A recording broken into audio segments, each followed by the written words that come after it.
오늘 하나님 아버지 앞에서 은혜 받고자 말씀의 제목은 축복과 저주입니다. 함께 따라합시다. 축복과 저주. 축복과 저주입니다. 본 말씀은 창세기 49장 1절에서 2절, 7절, 누가복음 21장 31절에서 36절 말씀입니다. 누구든지 가장 좋아하는 단어가 있고 기쁨을 주는 단어라면 축복입니다. 축복. 그래서 축복 받으세요. 새해 복 많이 받으세요 하며 얼굴 찍은 사람 아무도 없어요. 찡그리다가도 웃는 게 이제 웃게 만드는 게 이제 축복입니다. 아멘.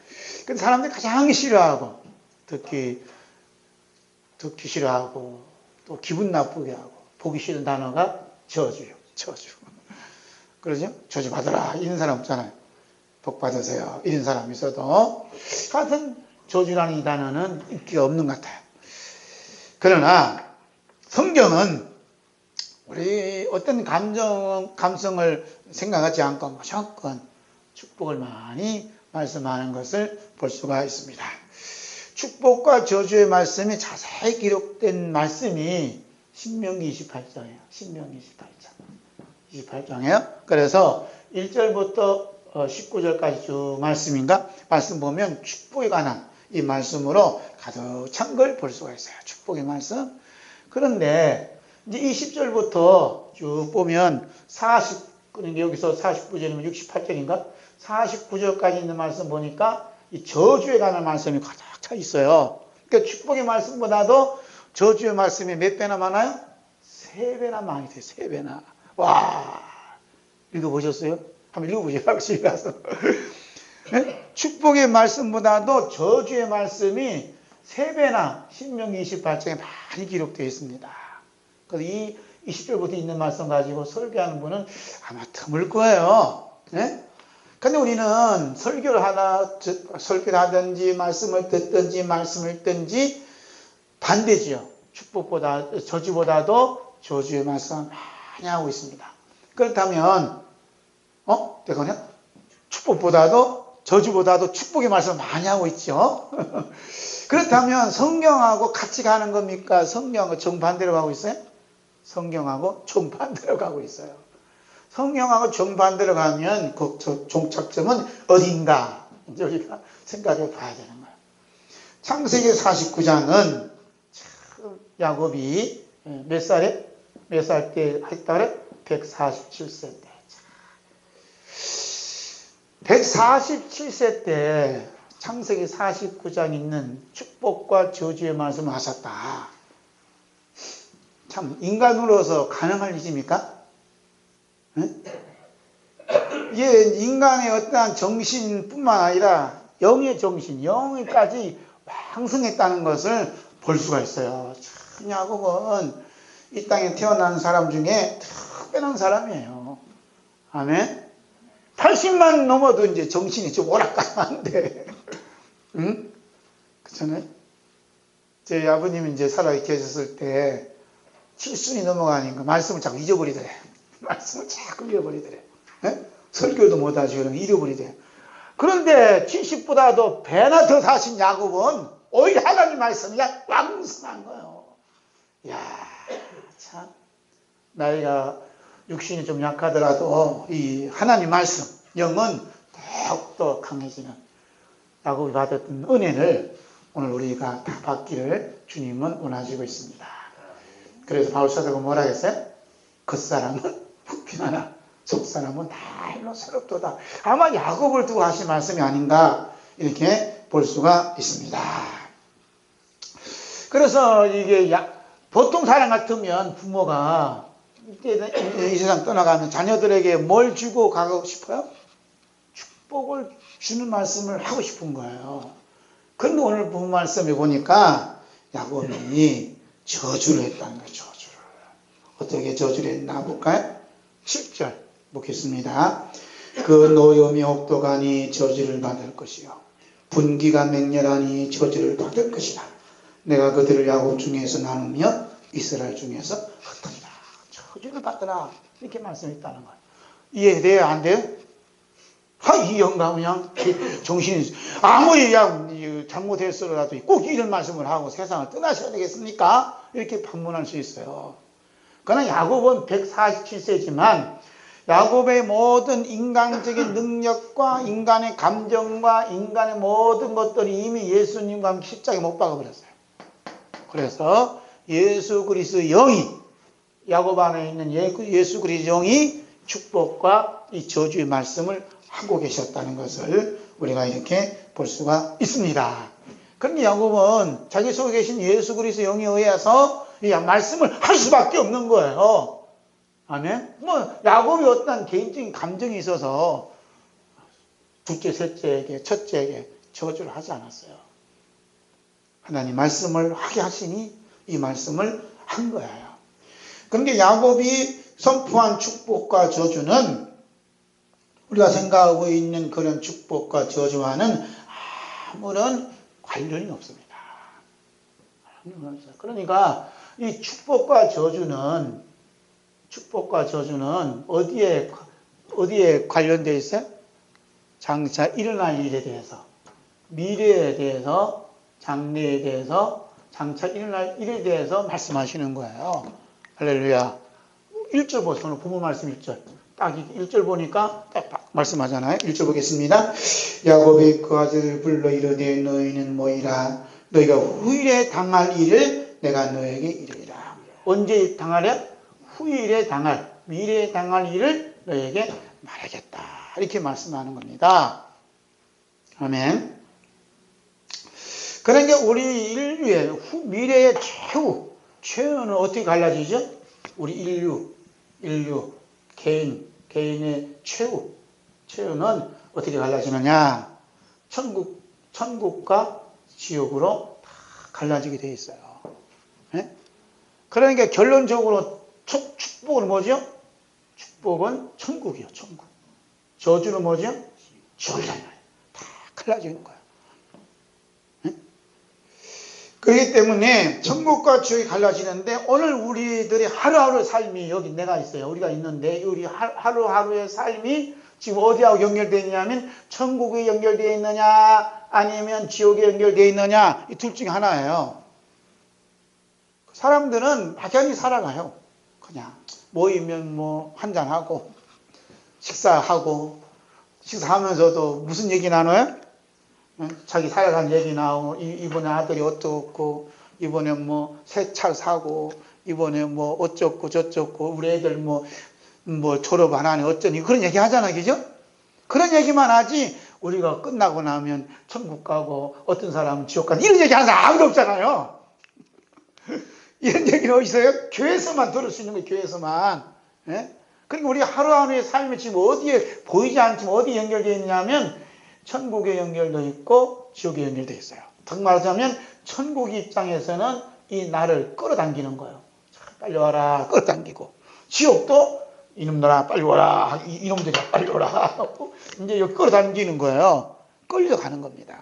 그러면 나는 지금 어디에 끌리고 있느냐 하는 것을 우리 스스로 한번 돌아볼 필요가 있는 것이죠. 그렇잖아요? 그래서 큰 나무가 뿌리를 쭉 받게 되면 이 뿌리가 쭉 받게 되면 어디 가요? 아무리 가늘한 뿌리라도 그 원주기를 따라서 갈 거 아니에요. 그러죠? 마찬가지로 우리 모든 삶이 이렇게 하루하루의 삶이 이렇게 연결되어 있다는 거예요. 연결되어 있다. 그러면 2018년을 맞이했죠? 2018년을 맞이하면서 금년에는 무슨 일이 날 건가? 사람들이 제일 궁금해요. 지방선거도 있겠다. 평창에 행사 있겠다. 무슨 일이 날까? 장래에는 무슨 일이 날까? 굉장히 사람들이 궁금하는 거예요. 개인이 장차 만나게 된 일이라는 게 뭐냐? 개인이 이렇게 만나게 된 후일에 만나게 된 일이라는 게 뭐예요? 그 일은 천국과 지옥이지만 이미 이 땅에 천국과 지옥이 살고 있는 나에게 이미 이 씨가 뿌려져 있다는 거예요. 씨가. 그러죠? 이 씨가 뿌려져 있는 거. 이 씨가 뿌려져 있어서 흘러가는 거예요. 그래서 이 축복과 저주는 내 어떤 행동과 행함에 의해서 결정되어지는 게 아니라 축복과 저주를 주시는 그분이 의해서 우리로 말하면 하나님에 의해서 이미 결정되어졌다는 거예요. 참 놀라운 일이 아니에요? 놀라운 일이죠. 그래서 이 축복과 저주를 내리신 그 하나님과 나와의 관계는 떨어질래 떨어질 수가 없어요. 예? 그러죠? 축복을 주신 분도 하나님이 주시고 저주를 주시는 분도 하나님이 주시는데 이 영원하신 하나님하고 나하고 관계를 끊을래야 끊을 수 없는 거예요. 천국과도 연결되고 지옥과도 연결되어 있어요. 하나님과. 참 기가 막힌 거 아니에요?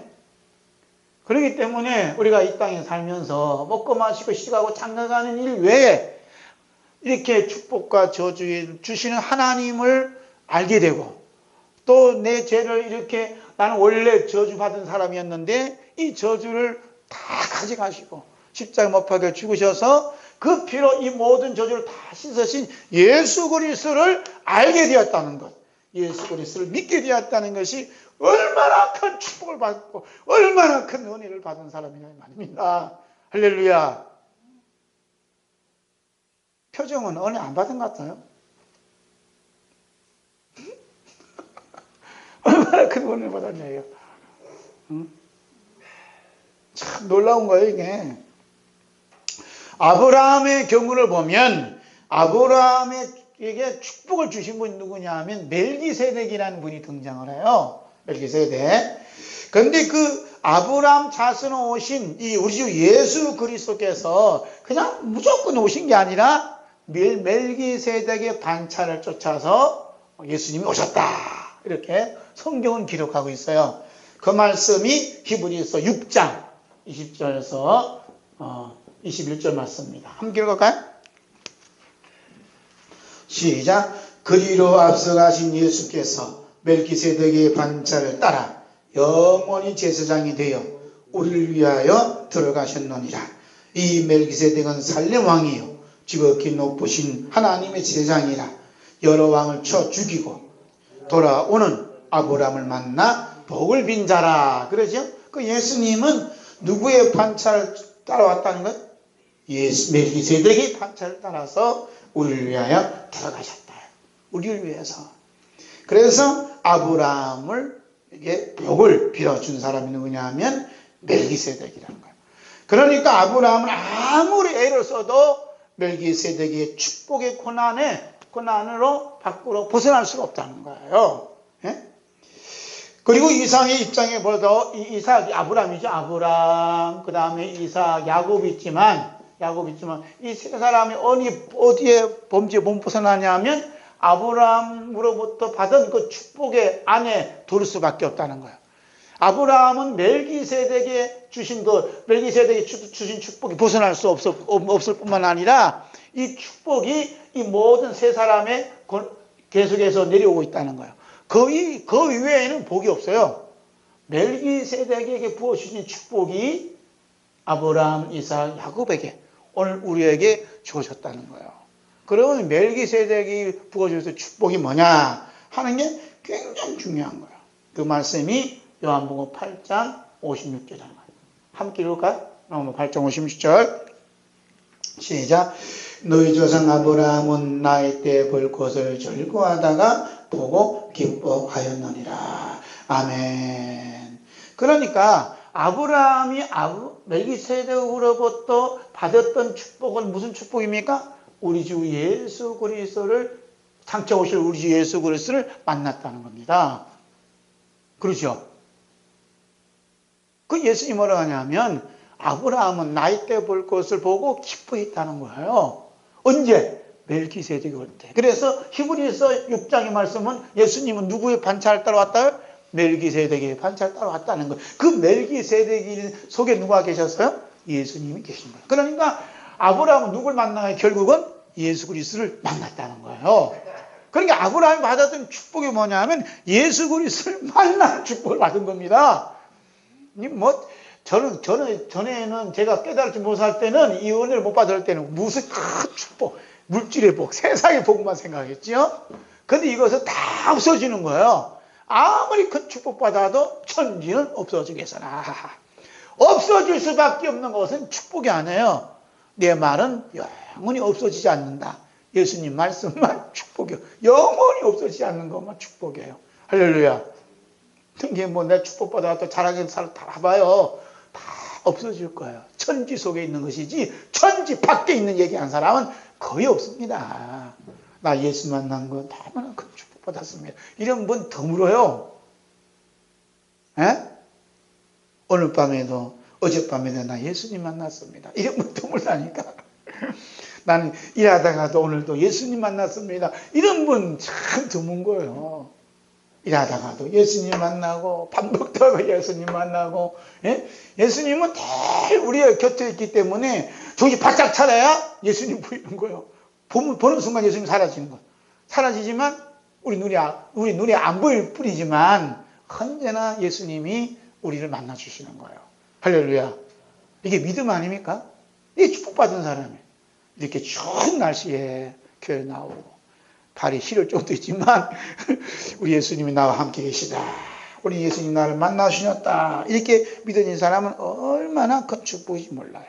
그래서 아브라함이 만났던 예수님, 이삭이 만났던 예수님, 야곱이 만났던 예수님이에요. 그래서 야곱에게 내려진 축복은 뭐냐 하면 할아버지 아브라함을 통해서 받은 축복이에요. 할렐루야. 그 축복은 뭐예요? 예수 그리스도 만나는 축복이란 말이에요. 그래서 그 축복 내용은 사실 아브라함이 하나님께로부터 받은 축복의 내용과 동일하다 이 말이에요. 왜냐하면 그 범주 안에 포함되어 있는데 그 축복을 오늘 누가 받았어요? 여러분과 제가 받고 있습니다. 무슨 축복이요? 예수 그리스도를 만나는 축복이에요. 할렐루야. 아멘. 따라서 야곱이 창세기 49장에서 12명 아들들에게 축복을 하려는 것은 원래 하나님께서 아브라함에게 내려주신 그 축복을, 즉 장래일을 자식들에게 언급하고 있는 거예요. 이런 앞으로 미래의 일을 후일의 일에 일어날 일에 대해서 자식들에게 복을 주시고 있는 거예요.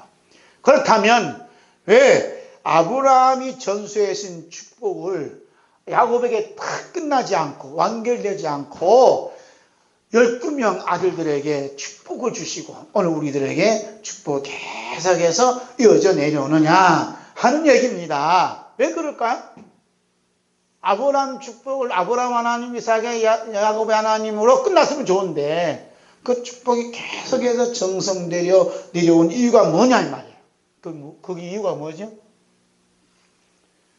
그것은 나이 갈수록 장차 만나게 되실 우리 주 예수 그리스도의 모습을 더 많은 사람들에게 그 후손들에게 통해서 이제 담기 원하셔서 자꾸 축복해 주시는 거예요. 아멘.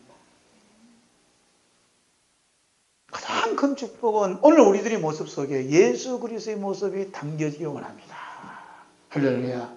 어떤 모습인지 몰라요. 그러나 어떤 모습이지만 그 모습이 다 담겨져 있는 거예요. 야곱의 12아들에게 받은 축복은 딱 한 가지예요. 다 다르지만 통으로 얘기하다 보면 예수 그리스도의 모습이란 말이에요. 예수 그리스도의 모습을 담고 있어요. 예수 그리스도의 모습 속에 나타난 게 궁극적이 뭐냐면 십자가의 모습이 다 담겨져 있는 거예요. 오늘 여러분과 저의 삶 속에 예수님의 어떤 모습이 담겨져 있는가 말씀을 통해서 또 우리가 이렇게 통해서 이렇게 볼 수도 있는 거예요. 아멘. 그래서 사도 바울은 이런 놀라운 사실을 로마서 11장 22절에서 말씀하고 있어요. 로마서 11장 22절에서 말씀하고 있습니다. 함께 있습니다. 그러므로 하나님의 인자하심과 준엄하심을 보라. 넘어지는 자들에게는 준엄하심이 있으니 너희가 만일 하나님의 인자하심에 머물러 있으면 그 인자가 너에게 머물러 있으리라. 그렇지 않으면 너희도 지키는 바 되리라. 하나님의 두 가지 속성이 있다고 그랬어요. 인자하심과 그 다음 뭐라 그래요? 위엄이 있다는 거예요. 하나님의 이 두 가지 속성이 이스라엘을 지배하고 다스리고 있었다는 겁니다. 그러니까 하나님의 인자는 뭐예요? 하나님의 사랑을 얘기하는 거예요. 위엄은 하나님의 심판을 얘기하고 있는 겁니다. 이것이 온 이스라엘을 다스리고 있고 지금도 다스리고 있는 거예요. 그래서 축복이든 저주이든 결국은 축복과 저주를 하신 당사자이신 하나님을 만나게 되어 있다는 거예요. 아멘. 그래서 그분에게 가까이 가는 그 과정 속에서 그분의 속성에 실리면서 우리는 점점 끌려가게 되어 있다는 거예요. 어떤 속성에? 하나님의 인자하신 그 사랑이 내 마음에 이렇게 스며들고 있는가? 아니면 하나님의 유업, 그 심판이 나에게 이렇게 스며들고 있는가? 하는 것을 두 가지 길에서 우리가 볼 수가 있는 겁니다. 늘 드러나는 거예요. 그러니까 어느 사람이든지 속성이 드러나게 돼 있다니까요.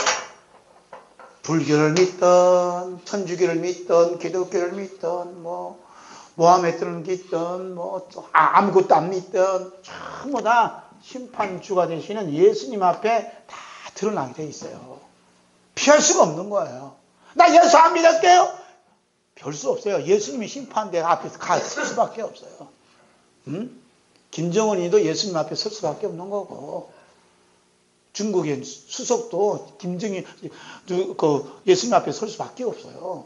예수님의 그 심판대 앞에 아니 설 사람 아무도 없습니다. 그런데 이미 그 예수님을 만나게 되시고 그분과 함께 동행하고 있다는 게 이게 엄청난 복 아닙니까 이거? 그 하나님의 사랑, 인자하심 내 속에서 내 마음, 내 영성에 전혀 스며드는 거예요. 이런 사람은 지금 어디에 끌려가고 있어요? 지금 천국에 지금 끌림받아 갖고 있는 겁니다. 할렐루야. 얼마나 감사한지 몰라요. 그래서 하나님의 속성이 지금 온 세계를 다 지배하고 있어요. 창조 때부터 예수님 다시 오실 때까지 그 모든 인류에게 다 지배하고 있다니까요. 그 나는 어느 하나님의 속성이 끌림받고 있느냐 이게 이제 관건이라니까. 그 하나님의 인자심의 사랑에 끌림받고 있다는 데 있어서 내 거기에 보태준 건 있어 없어요? 아무것도 없어요. 그냥 하나님의 일방적인 사랑과 인자심이 나에게 확 심어줬다는 겁니다. 할렐루야. 이거 복음 아니? 네? 어떤 사람들은 우리가 착해서 열심히 기도하고 열심히 하고 헌금도 팍팍 잘하고 그래야 하나님의 사랑이 스며든다 이렇게 얘기할 수 있어요. 이런 사람 가르쳐 뭐라 그래요? 이단이라고 그래요. 네? 이건요 예수님의 십자가를 모독해도 보통 모독한 게 아니요. 예수님의 십자가에 모독한 채로 지옥 가는 겁니다. 하나님의 사랑과 인자는 예수님 십자가 외에 아무것도 없어요. 그래서 바울사도가 우리 주 예수 그리스도의 십자가를 자랑하노라 이렇게 말씀하는 겁니다. 아멘. 그 예수님의 십자가를 통과하지 않는 곳은 천국에 갈 수 없고 예수님의 십자가를 통해서만 하나님의 인자하심과 사랑이 부어주는 거예요. 여기서 내 행함과 어떤 것을 여기다 가입해서 끼워줄 수가 없는 거예요. 이렇게 되면 하나님의 축복과 저주를 받은 사람은 더 이상 자기 나름대로의 인생을 설계하는 것은 있을 수가 없는 거예요. 그래서 누구의 설계대로 지금 되어져 가고 있어요? 하나님의 설계대로 되어져 가고 있는 거예요. 2018년 아무리 계획 세워도 계획 세운 대로 가는 게 아니라 하나님이 계획하신 대로 끌림받고 있는 거예요. 현대인들에게서 종교생활이란 게 뭐냐? 종교생활. 잘 들으셔야 이거 오해하면 안 되는데. 이제 우리가 종교생활 한다 하잖아요. 종교생활 하는 거예요. 그 학적부나 이제 회사에 취직하게 되면 종교가 뭐요? 이렇게 쓰는 데가 있어요. 기독교요, 불교요, 무교요. 그러니까 이 종교는 뭐란 얘기입니까? 필수가 아니라 이게 문화생활이에요. 취미생활. 현대인들에게 있어서 그렇단 말이에요. 네? 그래서 자기의 그 빈생활, 자기의 어떤 허한 마음을 채우기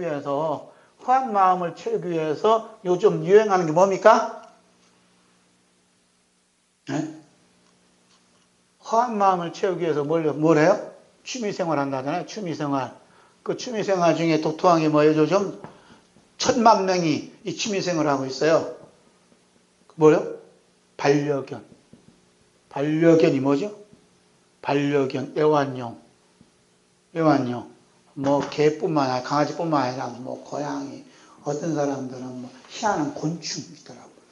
곤충, 뭐, 이게 벌레, 이게 하는 애가 있고. 그거에서 뭐, 돈 번다고 어쩐다나, 뭐. 하여튼 취미가 다 한 거야. 그래서 반려견, 왜, 사람들은, 왜 반려견을 왜 혼자 사시니까 마음이 허전하지 않아요?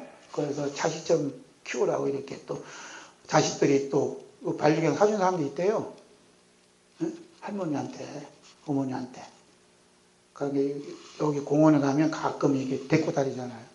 근데 어떤 할머니는 그냥 성질 나는 거, 화가 나는 거, 그냥 죄도 없는 개만 때려잡고. 그때 때리려고. 때릴 것이 없으니까. 개도 주인 잘 만나 호강하고 그러지, 주인 못 만나면 고생 대거라고 하더니. 왜 개를 키우냐? 허한 마음을 채우기 위해서 그렇다는 거예요. 마치 하나님을 잘 들으셔야 돼요. 오해하면 안 된다는 게, 하나님을 어떻게 자기 허한 마음을 채우는 반려견처럼 생각하신 분이 있어요. 그래서 이제 봄이 가면 이제 여름이 오면 어디가 휴가 가다가 데리고 가다가 마음 안 들면 버리고 간다잖아요, 반려견을. 하나님을 잘 믿다가, 예수님 잘 믿다가 자기 편안하면 예수님 버린다니까. 반려견을 버리듯이 그냥 바닷가에 버리고 와요. 그러니까 내가 힘으로 내 능력이 살았다 하고 이제 자랑한다고. 그래서 하나님 입장에서 보면 내가 개냐? 내가 반려견이냐? 이렇게 이제 화를 낼 수도 있어요. 그러한 현대인들의 종교 생활을 우리가 엿볼 수가 있다는 말이죠. 그러나 참된 하나님께서 우리에게 축복하게 되면 자기 허한 마음을 채워주시는 그런 하나님이 아니라 그의 인생은 완전히 박살이 나는 거예요. 참된 하나님 만나면. 그럼 그 인생은 누구 것이 되는 거야? 하나님의 것으로 하나님께 접수를 해버려. 그냥 너는 네 것이 아니야, 내 것이야. 접수를 딱 한다고요. 그러면 그 인생은 지 마음대로 살 수 있어요, 없어요? 자기 마음대로 살 수가 없어요. 누구 마음대로? 하나님 마음대로 끌려가서 살 수밖에 없는 것입니다. 아멘. 그래서 참 하나님 앞에 이렇게 접수된 사람들은 자기 것이 없어요. 뭐만 자랑해? 바로 사실은 예수님의 십자가만 자랑하는 거예요. 내가 이렇게 살아가는 것은 예수님의 십자가의 포효로 살아갑니다 하고 얘기하는 거예요. 나의 하나님께 나의 허한 마음을 채워. 이러면 안 된다는 거죠. 이건 가짜 하나님 만난 사람이고, 진짜 하나님 만난 사람 어떻게? 사나 죽으나 나는 주님의 것입니다 라고 고백할 수밖에 없다는 얘기입니다. 할렐루야. 허한 마음 채우는 것들은 뭐 다 하나님, 그런 하나님은요, 각자마다 다 있는 거예요. 일본에도 뭐 그런 하나님은 10만 개 넘는데요. 그런데 성경의 하나님은, 예수님의 아버지 하나님은 우리를 접수시키면 우리를 박살낸다니까. 넌 네 거 아니야, 내 것이오 하고 가져가 버려요. 그게 편해요, 안 편해요? 주님의 것이 되는 게 편한 거예요. 할렐루야. 네? 주님의 것이면 주님이 책임져 주잖아. 지셨고 또 얼마나 감사해요. 사사기 17장에 보면, 이제 사사기 얘기가 나와요. 17장에 보면 참 재미있으면서도 가슴 아픈 이야기가 있습니다. 여기 보면 이제 어머니가 계세요. 어머니. 이 어머니는 아주 영적인 어머니예요. 그 자식들이 복받기를 얼마나 원하는지 몰라. 세상에 어머니 쳐놓고 자식의 축복받기를 원하지 않는 사람이 어디 있어요? 그러죠? 축복받기를 원하잖아요. 하여튼 시기가 되면, 뭐 시험 시기가 되면 새벽기도 안 나오는 사람들 새벽기도 나오고 이런다잖아요. 예? 자식들이 축복받기를 원하는 거예요. 사사기에도 마찬가지. 그 어머니가 얼마나 자식들이 축복받기를 원하는지 몰라요. 그 어머니 이름 안 나오지만 그 아들 이름이 미가라는, 성이가 미고 이름이 가짜는 다른지 모르지만 하여튼 미가라는 분이 있어요. 미가라는 분이 있는데, 그래서 이 어머니가 얼마나 자식들이 축복받기 원했는가, 이제 신상을 만들었어요. 은을 갖다가 재산 다 팔아갖고 은을 갖고 은신상, 돌로 깎은 거예요. 은신상을 만들고, 또 뭘 만드냐 하면 신당을 만들었어요. 요즘은 우리 식으로 말하면 교회를 만들었다는데, 가정교회를 만들었어요. 그래서 자기 아들들 중에 한 명을 딱 세워요. 너는 오늘부터 제사장이다. 우리 집 제사장이야 하고 집이 제사장을 딱 삼았어요. 그런데 미가가 그 중에 미가가 가만히 생각해 보니까 이게 성질 나요, 안 나요? 자기 형제 중에 목사가 돼갖고 목사가 이래라 저래라 하면요, 목사 아닌 형제는 기분 나쁜 거예요. 그렇잖아요? 이래라 저래라 하는 게 그냥 기분 나쁜 겁니다. 그래서 자기 집에 찾아온 분이 있어요. 그 사람이 누구냐면 레위의 제사장이에요. 레위 지파에 속한 젊은 사람이 찾아왔어요. 그래갖고 내가 구할 데 없는데 우리 이 집에 좀 냉수 한 거 하나 주세요 하고 이제 그렇게 했겠죠. 그 냉수 한 거 가지고 식사하세요 다 한 거예요. 얘기 들어보니까 레위 지파, 그렇게 기다렸던 레위 지파 제사장이에요. 제사장. 그래갖고 이참에 우리 왔으니까 만났으니까 하나님께서 당신을 보내주셨습니다. 우리 가정의 제사장이 되세요 라고 얘기하는 겁니다. 그래서 사택을 제설할게요. 연봉을 계약하겠습니다 하고 계약하는 장면이 여기 나와요. 자, 볼까요? 사사기 17장 10절 함께 있습니다.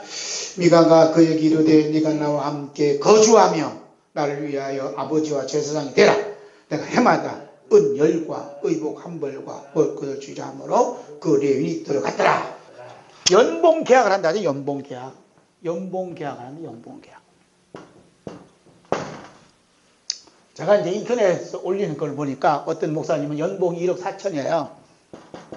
근데 너무 적다. 좀 올려달라. 그러니까 당에서 회의를 했어요. 얼마 올려줄까요? 1억 4천이 받는데 너무 적다고 좀 올려달래요. 얼마 올려줬어요? 아무도 모르지만 안 봤으니까. 7천만 원으로 깎였어요. 반절 깎였어요. 나는 뭐 시대 될지 모르지만 이 연봉 계약이 언제부터 있었냐? 사사기 17장이 있다니까. 이 얘기하려고 한 거예요. 그 연봉이 얼마죠? 얼마요? 은 10개. 그 다음에 의복 한 벌. 한 끼는 새끼는 내가 챙겨줄게. 은 10개 얼마인지 모르지만 연봉 계약 그러나 옷 한 벌 준다니까. 제가 처음에 목회하는데 처음 목회 뭐냐면 계약을 하자 하더라고요. 그때 연봉 계약을 하자 하더라고요. 그래갖고 그 살이 얼마 줄래요? 그러니까 얼마 줄래요? 한 게 아니라 얼마 준대. 보니까 쌀 12가마, 쌀 12가마. 쌀 12가마. 돈을 안 줘요? 그러니까. 우리 교회는 돈이 안 나오는데 쌀만 나오지. 제가 깎여서 안 깎았어요? 못 갔어요. 돈이 없어서. 대전에 어디로 하더라? 옛날에 대전제일교회 목사님 계시는데, 거기 김 목사님 있었을 때. 오래전 얘기입니다, 이게 지금. 오래전 얘기예요. 40년이 넘는 얘기예요. 옛날에는 이렇게 은열과 그런 게 이게 부자예요. 많이 주는 겁니다. 이렇게 이제 계약을 맺은 거예요. 왜 이렇게 되냐면, 그때 당시에는 믿음이 파산되었어요. 그때 사사기 때는. 그 모습 볼까요? 사사기 17장 6절 있습니다. 시작. 그때는 이스라엘이 왕이 없으므로 사람마다 자기 소견대로 옳은 대로 행하였더라.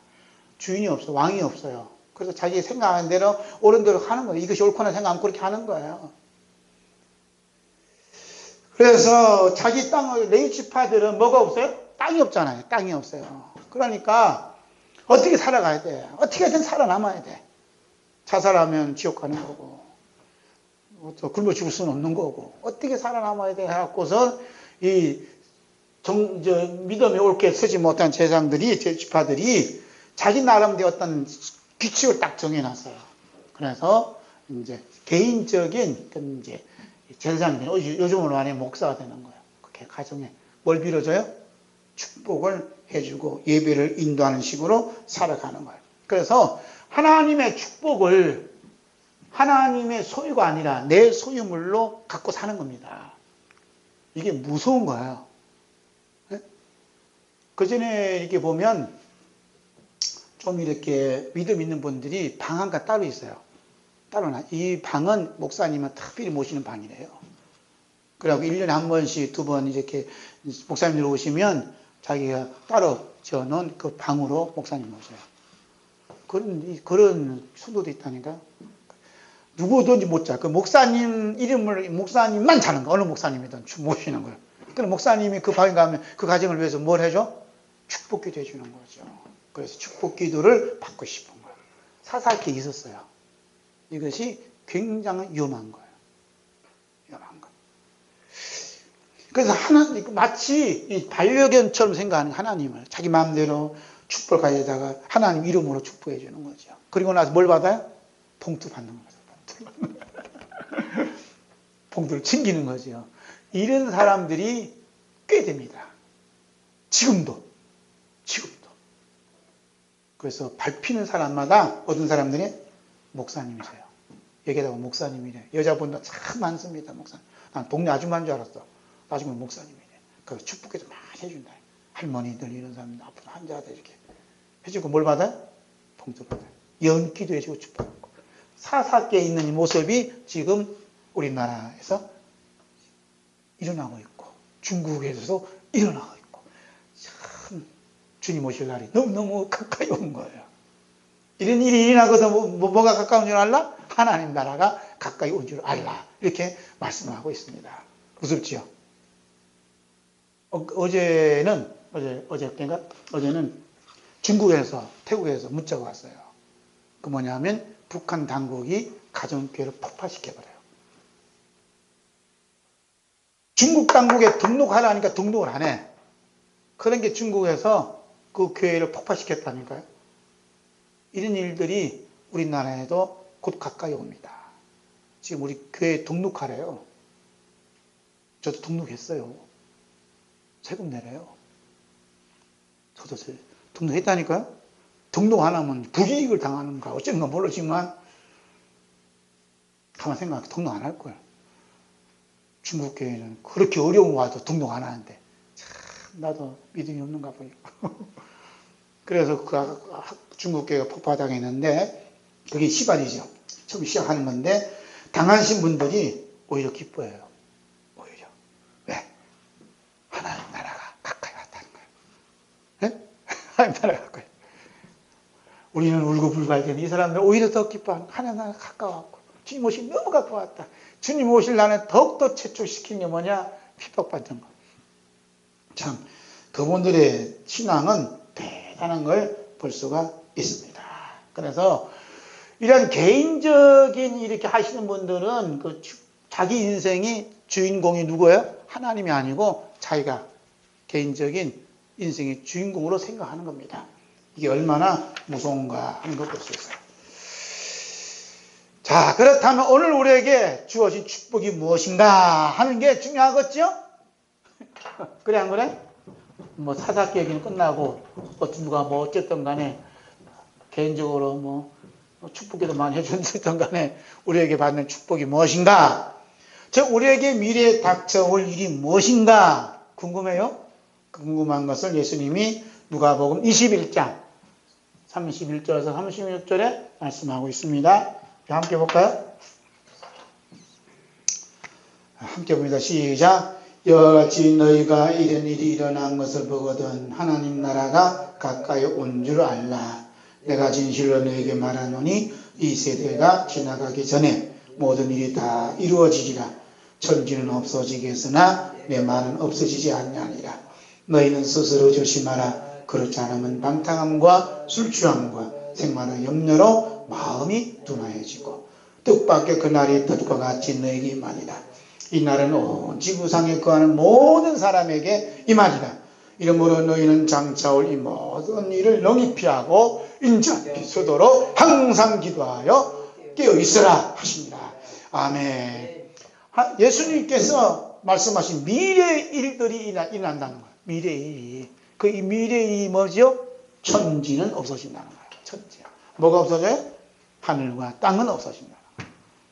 없어질 수밖에 없는 것을 없어지지 않게 해달라고 지금 기도하자 그러잖아요.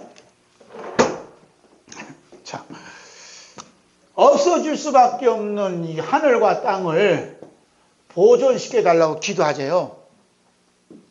그래서 천지는 없어지겠으나 예수님 말씀은 없어지지 않습니다. 없어지지 않는 예수님 말씀이 나에게 임하도록 우리에게 임하도록 이 나라에 임하도록 기도하면 괜찮은데 없어질 수밖에 없는 하늘과 땅을, 이 나라 이민족을 보존해달라고 기도해야 된다는 거예요. 저도 몰랐을 때 그게 기도해야 되는 줄 알았어요. 그게 얼마나 예수님 말씀을 부신하는 삶입니까? 천지는 없어질 수밖에 없는데, 그래서 하나님 나라가 가까이 온 줄 어떻게 알라. 아멘. 천지는 없어진다는 것을 알고, 그리고 하나님 나라가 매우 가까이 왔다는 것이 믿어지는 사람, 어떤 사람이에요? 축복받은 사람이에요, 이 사람이. 아멘, 아멘. 그러니까 세상이 어떻게 되든 그건 그렇게 될 수밖에 없어. 지금 심각해요, 목사님 세계에서는. 등록 하락했잖아요. 이제 사사건 것이 이제 단속을 한대요, 목사들 대상으로. 우리 회계장보다 다시 정리해야 돼요. 그 통장을 만들어야 되는데, 목사님 월급 주는 통장 따로 만들어야 되고, 교회 통장 또 따로 만들어야 된대요. 심각하다니까요. 예를 들어서 기름값 쓰잖아요. 기름값 썼는데 기름값 3만 원 넣었어. 어디에서 어디까지 갔다 왔느냐, 여기까지 다 기록해야 된대요. 지금 중국에서 일어나고 있는 것을 지금 답습을 해요. 그 신학교들 문 닫아야 될 것 같아. 이렇게 된다고 하면 누가 신학교 가? 그래도 복음은 전하지는 거야. 할렐루야. 중국이든 어디든 북한에 봐봐요. 천국에 갈 사람은요, 반드시 다 이는 수모를 당하면, 어려움 당해서 다 간다니까. 이런 일이 빨리 이루어져야 천국 갈 사람, 지옥 갈 사람 확실히 이게 갈라지는 거야, 갈라져. 할렐루야. 빠져줄 사람 빠져 죽어야 돼, 홍해. 홍해 빠질 사람 빠져 죽고, 홍해를 통과해서 홍해 통과한다니까. 그거 뭐 다 살 수가 없어요. 이것은 자기 욕심이지, 하나님의 뜻은 갈라지게 돼 있다는 거야, 천국과 지옥이. 네? 그런 게 천국 행으로 쭉 가는 사람, 어떤 사람이요? 예수님의 마음을 담고 가는 사람이에요. 네? 예수님의 모습이 여기 다 담겨지잖아요. 고난의 모습, 외로움의 모습, 머리 둘 것이 없는 모습. 이게 다, 그게 예수님 모습이거든요. 이 모습이 담겨진 사람이 어떤 사람입니까? 축복받은 사람이에요. 그래서 하나님께서는 왜 인류의 미래가 이런 식으로 천지는 없어지고 예수님 말씀은 영원하고 하나님 나라가 임하도록 하시는 것인가? 그것이 창세기 49장 28절이에요. 아니, 창세기 49장 28절 있습니다. 시작. 함께 있습니다. 이들은 이스라엘이 12지파라. 이와 같이 그들의 아버지가 그들에게 말하고 그들에게 축복하였으니 곧 그들 각 사람의 분량대로 축복하였더라. 여기 보면 각 사람의 분량대로 어떻게 축복했다. 분량대로. 이게 참 중요한 거예요. 분량대로 축복했다. 즉, 분량대로 축복했다는 말씀, 우리 복음으로 보면, 신약 성경으로 보면, 이것이 우리의 마음 상태를 얘기하는 거예요. 마음 상태. 마음 상태가 어떠한 상태인가. 이렇게 보는 거예요. 이 마음 상태가 어떠한 상태인가 보는 거예요. 예수님의 마음을 예수님의 마음을 점점 품고 가는가, 아니면 예수님의 마음과 점점 멀어져 가는가. 이게 분량이에요, 분량. 분량대로 하나님 축복하는 거예요. 지금 우리들의 마음이 예수님 마음을 자꾸 품고 담고 가는가, 아니면 예수님 마음과 점점 멀어져 가는가. 그 지옥 가는 사람 어떤 사람입니까? 예수님 마음과 점점 멀어져 가는 사람이고, 지금 천국길을 가는 사람은 예수님 마음을 지금 담고 가는 사람이에요, 품고 가는 사람이에요. 그래서 바울 사도가 이런 말씀하죠. 자, 빌립보서 2장 5절에서 8절입니다. 함께 있습니다. 너희 안에 이 마음을 품으라. 곧 그리스도 예수의 마음이니 그는 근본 하나님의 본체시나 하나님과 동등됨을 취할 것으로 여기지 아니하시고 오직 자기를 비워 종 형체를 가지사 사람들과 같이 되셨고 사람의 모양으로 나타나사 자기를 낮추시고 죽기까지 복종하셨으니 그 십자가에 죽으심이라. 아멘. 누구의 마음 품으라 그래요? 그리스도의 마음을 품어라. 그리스도의 마음이 어떤 마음이에요? 자기를 비웠다는 거예요. 자기를. 종의 형체를 가졌다는 거예요. 우리는 자기를 비워요, 안 비워요? 자기를 자꾸 채워요. 이게 예수님 마음하고 점점 멀어져 가는 거예요. 자꾸 채워달래. 자꾸 달래요. 자꾸 축복 달라고 그러고 자꾸 달라고 그래. 자기를 안 비우니까 달라는 거예요. 자기를 비우면 십자가에 죽는다고 죽어. 그래서 축복이 뭐냐? 십자가의 죽음이라는 게 십자가의 죽음. 네? 예수님의 마음을 담는 사람은 십자가의 죽음의 길로 가는 거예요. 그 나는 날마다 죽는다 하잖아요. 바울사도가. 이게 십자가의 길을 가고 생명길, 천국길을 가는 사람이에요. 자기 다 비우는 거예요. 예수님의 마음을 품는 게 그렇다는 얘기죠. 오늘 본문 말씀에 첫째, 둘째, 셋째 아들이 나오죠? 첫째 아들이 뭐죠? 루벤. 둘째 아들과 셋째 아들은 시몬과 레위예요. 과연 이들은 얼마만큼의 축복을 할당받았나 하는 거 볼 수 있죠? 얼마나 할당받았어요? 복음으로 말하면 어떤 식으로 장차 오실 우리 주 예수 그리스도의 마음을 표현해 주었는가. 이게 이제 중요한 거예요. 첫째 아들 루벤을 보겠습니다. 루벤을 보면서요. 함께 봅니다. 창세기 35장 22절. 이스라엘이 그 땅에 거주할 때 루벤에 가서 그 아비의 첫 비라와 동침함에 이스라엘이 이를 들었더라. 이걸 아버지 야곱이 큰 상처였어요. 그러죠? 아들이 아버지 아내인 비라를 통간했다. 비라라는 여자는 어떤 분이 야곱의 아내인 라헬의 여종이에요. 이 비라는 여종은 야곱과 동침해서 누구를 낳았어요? 단과 납달리라는 자식을 낳았어요. 그래서 야곱의 자식을 낳은 여인이 누구냐 하면 바로 빌하예요. 그러니까 큰아들 입장에서는 누구요? 작은 어머니예요. 그러나 이 큰아들이 아버지 아내를 빼앗고 아버지 침상을 대신 차지한 죄를 짓고 말았어요. 성경이 이렇게 기록했다는 거예요. 이것은 자식을 하나님의 축복이 여긴 야곱에게 씻을 수 없는 큰 마음의 아픔, 상처를 안겨준 겁니다. 하나님의 축복의 노선에 인간의 극악한 죄악이 침범한 거예요. 과연 이런 죄악을 지은 루벤에게 어떤 식으로 우리 주 예수 그리스도의 심판의 모습을 보여줄 수 있겠느냐 이 말입니다. 그 말씀이 이제 본 말씀 3절 4절에 나와 있어요. 함께 볼까요? 루벤아 너는 내 장자요 내 능력이요 내 기력이 시작이라 육풍이 월등하고 권능이 탁월하다마는 물의 끓음 같았은즉 너는 탁월하지 못하리니 내가 아버지 침상에 올라 더럽혔음이로다. 그가 내 침상에 올랐었다. 그러니까 아버지의 큰 아픔, 상처를 이렇게 얘기하는 거죠. 여기서 나오는 월등이라는 말은 이 말의 뜻은 드높다는 말을 가지고 있어요. 그 성서 공동 번역에는 이 구절을 이렇게 기록하고 있습니다. 내 힘, 내 정력의 천년매라. 너무 우쭐하고 세차구나. 터져나오는 물줄기 같이 걷잡을 수 없는 홍수 같다. 끝내 마다들 구실을 하지 못하리라. 결국 예수님의 마음은 걷잡을 수 없는 정령으로 일하는 것이 아니다 라는 것을 루벤을 지적하면서 나타내고 있습니다. 물론 이 세상에서는 이런 마음이 유몽이 될 수 있어요. 그러나 하나님께서 보실 때에는 예수님 마음과 너무나 거리가 먼 마음이에요. 여러분은 어떻게 보셔요? 남에게 지기 싫어하고 어떻게든 남을 짓밟고자 밟아서라도 성공하리라는 넘쳐난 힘으로 사는 것이 어떤 장자다운 모습, 또 그리스도이다운 모습이 아닌가라는 분도 혹 있겠지요.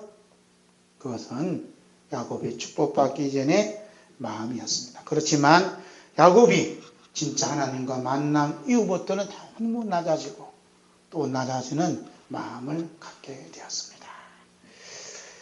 이제 두 번째, 세 번째 아들 보겠어요. 그 말씀이 오늘 본 말씀 5절 7절입니다. 함께 있습니다.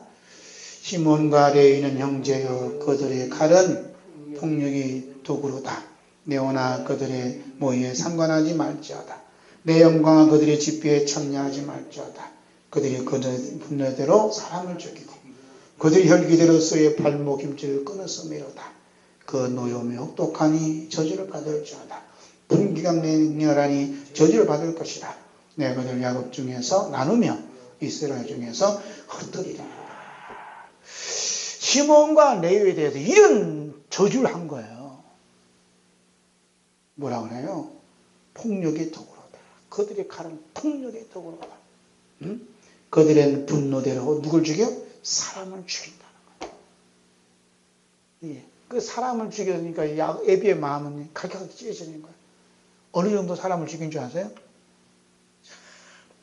창세기 34장 25절 있습니다. 시작. 제3일에 아직 그들이 아파할 때에 야곱이 두 아들을 디나에 오라버니 시몬과 레위가 각기 칼을 가지고 가서 몰래 그 성읍을 기습하여 그 모든 남자를 죽였다. 모든 남자를 죽였어요. 왜 죽였을까요? 히 족속의 하몰이라는 사람이 있어요. 하몰.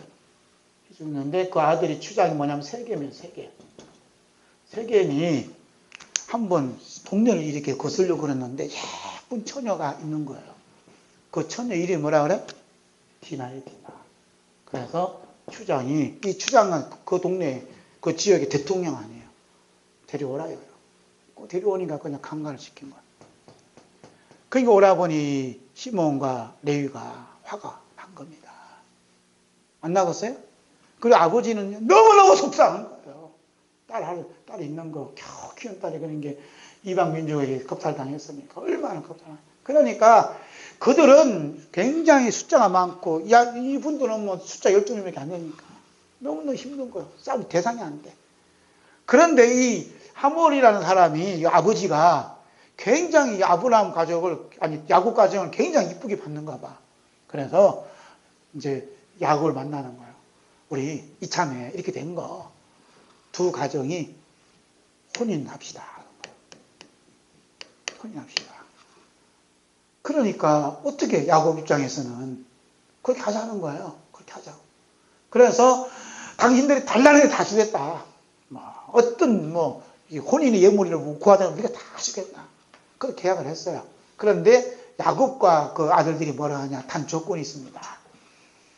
우리는 할례 받지 아니한 사람하고는 이 가족적인 결혼을 할 수 없습니다. 당신들은, 남자들은 전부 다 할례를 받았어요.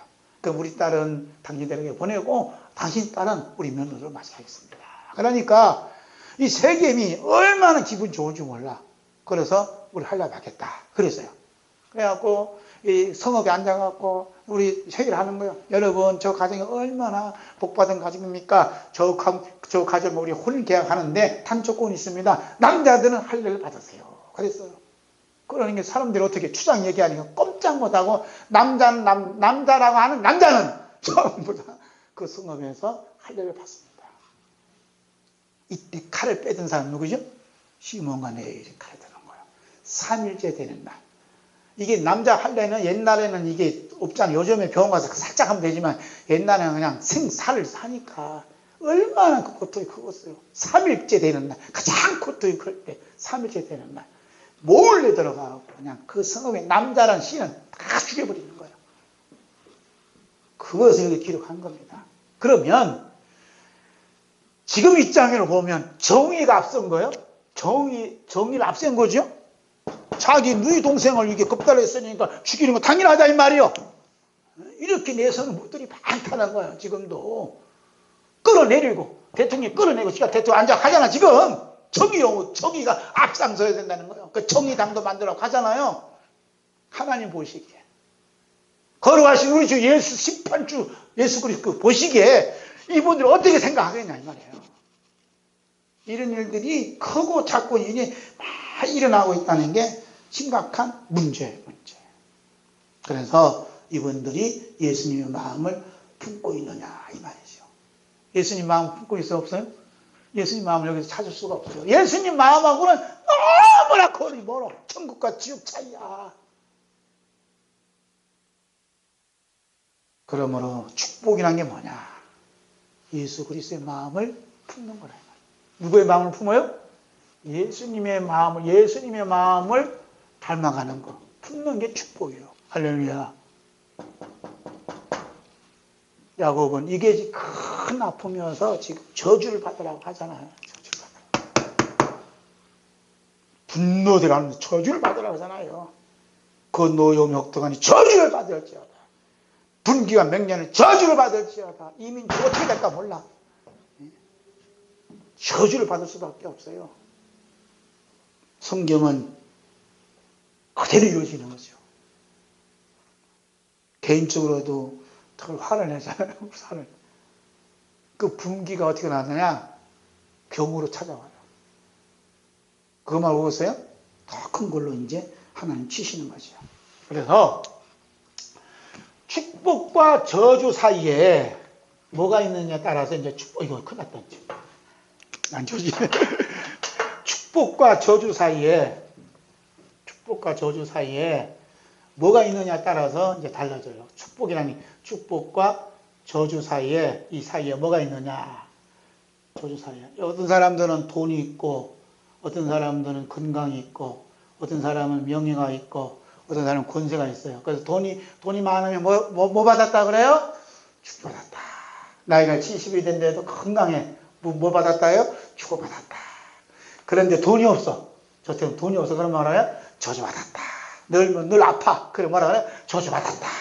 축복과 저주의 기준이 돈과 건강과 명예와 권세라고 있다면 이 사람들은 이런 축복 개념을 가지고 있는 분들은 절대로 천국에 들어갈 수도 없을 뿐만 아니라 절대로 지옥 가는 일에 막는 그 역할을 절대 못하는 거예요. 이해하시죠? 무슨 말인가? 예? 그러니까 이 축복과 저주 사이에 뭐가 있어야 돼? 예수 그리스도의 십자가 피가 있는 분들은 예수님의 십자가 피 뿌림 받은 사람 어떤 사람이라고 하나요?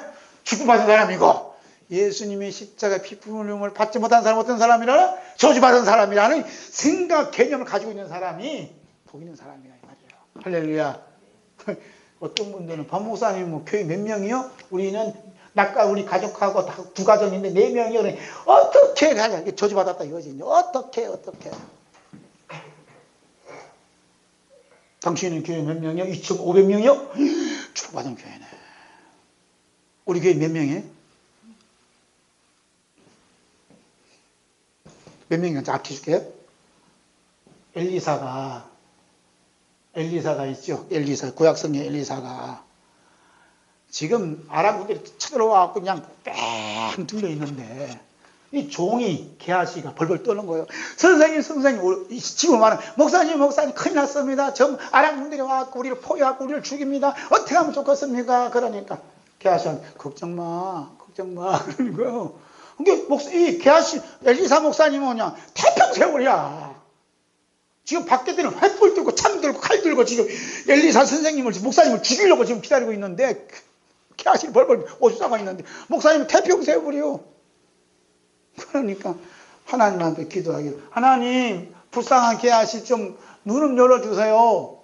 그러니까 눈을 열어줬어. 눈을 열어주니까 뭐가 있어요? 눈을 열어보면 하늘에 천군 천사 군병들이 그냥 엘리사 주변으로 꽉 둘러싸고 있는 거예요. 어느 순간 게하시도 태평세월이야. 태평세월. 누가 있어요 지금 배경에? 하늘에 천군 천사들이 있어요. 그 수를 셀 수가 없어요. 우리 교회 몇 명이요? 수를 셀 수가 없어요. 육신의 눈으로 보면 게하시처럼 볼 수 있지만 엘리사의 눈으로 보면 셀 수가 없다니까. 왜? 우리 교회는 아니니까. 하나님의 다 자녀들이지 우리하고 관계없어요. 그래서 예수님의 피 뿌림을 받게 되면 죄 씻음 받았다 그래요. 죄 씻음 받게 되면 뭐가 사라져요? 저주가 사라지는 거예요. 이 저주의 중심에 누가 있어요? 내가 있어요. 항상 내가 있어요. 그 내 능력과 내 힘과 모든 것이 다 씻어져요. 그럼 누구의 공로만 드러나요? 예수님의 공로만 드러나는 거예요. 이 사람이 어떤 사람이요?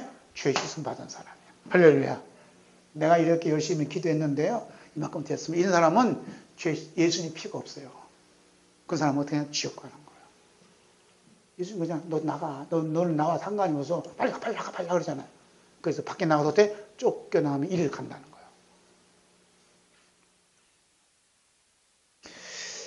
베드로전서 1장 2절 봅니다. 베드로 1장 2절 봅니다. 시작. 곧 하나님 아버지의 미리하심을 따라 성령이 거룩하게 하심으로 순종하고 예수 그리스도의 피 뿌림을 얻기 위하여 택하심을 받은 자들에게 편지하노니 은혜와 평강이 너에게 더욱 많을지어다. 누구를 택했다 그래요? 왜 택했나 그래요? 예수 그리스도의 피 뿌림을 얻기 위해서. 우리를 택하신 목적이 뭐냐? 예수님의 십자가의 피를 뿌리기 위해서 우리를 택했다는 거예요. 할렐루야! 축복, 물질의 축복, 건강의 축복을 주기 위해서 우리가 뽑은 게 아니라니까? 택해준 게 아니라니까요? 우리가 잘 살게 하기 위해서. 야, 하나님 우리를 부르신 게 아니요. 부르신 목적이 뭐냐? 예수님의 피를 뿌려주기 위해서. 그 피 뿌림을 받은 사람이 무슨 옷을 입었다 그래요? 흰 옷을 입잖아요. 장로들도 흰 옷 입고, 큰 무리들 흰 옷 입고, 다 흰 옷 입고 사는 데 어디냐? 천국이요. 예? 흰 옷 입었다는 말은 뭐예요? 내 공로, 내 의지, 내 모든 것을 싹 지워졌다는 거예요. 누구 공로만 드러나요? 예수님의 공로만 드러나는 것이 어디냐? 이 사람이 바로 천국에 있는 사람이에요. 천국에 사는 거예요. 그래서 여기 다 연결되어 있잖아, 지금. 그 얘기 들으면 저 사람은 큰일 났네. 지옥 가면 어떨까? 이런 생각이 들고, 어떤 저번에 천국 가네? 아, 그러면 나 같은 돈문에? 그러는 거죠. 속으로만 그래요. 그때는 얘기 못하고. 아직도 비겁한 거예요. 저도 비겁한 거예요.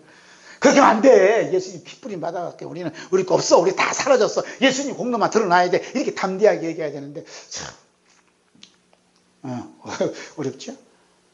그래서 예수님의 피 뿌림을 받은 성도들은 내가 살고 있는 것이 예수님의 피의 용서와 사랑으로 인해서 살고 있습니다. 라고 고백하는 거예요. 그러기 전에 뭐라 그래요?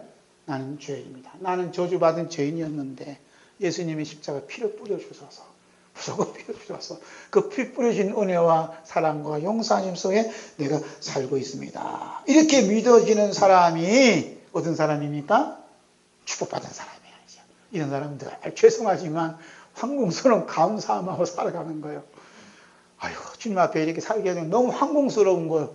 오늘도 눈 뜨고 이렇게 밝은 날 보게 해주신 것도 너무 황궁스러운 거예요. 왜? 나는 마땅히 저주받은 죄인인데 이 저주를 예수님이 다 가져가시고 이 피를 뿌려주셔서 하나님 나라 갈 수 있도록 또 이렇게 길까지 열어주시다니 주님 너무 황궁스럽습니다. 감당할 수 없는 은혜, 사랑을 우리가 받고 사는 거예요. 할렐루야. 그런 사람이 어디 있는데 하나님 나라가 그 안에 임해 있는 거죠. 아멘. 그래서 저주가 뭐냐? 우리 주 예수 그리스도의 십자가에서 흘리신 피가 전혀 없는 상태를 말해요. 만약 내 입에서 우리 주 예수 그리스도의 십자가에 흘리신 피의 용서와 사랑에 대한 고백은 전혀 말을 한 적도 없고 들을 수 없다면 그 사람은 어떤 사람이에요? 저주의 늪에 지금 빠져서 헤매고 있는 사람이에요. 그래서 저주의 늪에 빠져 있는 사람은 늘 자신의 업적과 능력과 소유와 믿음과 영성을 자랑해요. 그거 없으면 슬퍼하고 애통해하는 거예요. 예수님의 피가 뿌려졌다는 것은 내 능력, 내 업적, 내 소유, 내 믿음, 내 영성 깨끗하게 다 지워주시고 깨끗하게 지워주시고 예수님의 업적, 예수님의 공로만 밝히 드러나는 사람이 누굽니까? 예수님의 피 뿌림 받은 축복받은 사람입니다. 아멘. 그래서 천국은 우리 주 예수 그리스도의 십자가의 피로 씻음받은 성도들만 받아들여요. 그래서 계시록 1장 5절 이런 말씀하죠. 함께 있습니다. 우리를 사랑하사 그의 피로 우리 죄에서 우리를 해방하시고 아멘. 예수님 십자가의 피로 우리 죄에서 다 해방해 주시고 저주를 다 걷어주시고 축복을 안겨주셨어요. 우리 주 예수 그리스도 십자가에서 흘리신 피가 뿌려진 성도들에게 덮쳐오는 게 뭐냐면 예수님 마음을 덮쳐주시는 겁니다. 아멘. 할렐루야.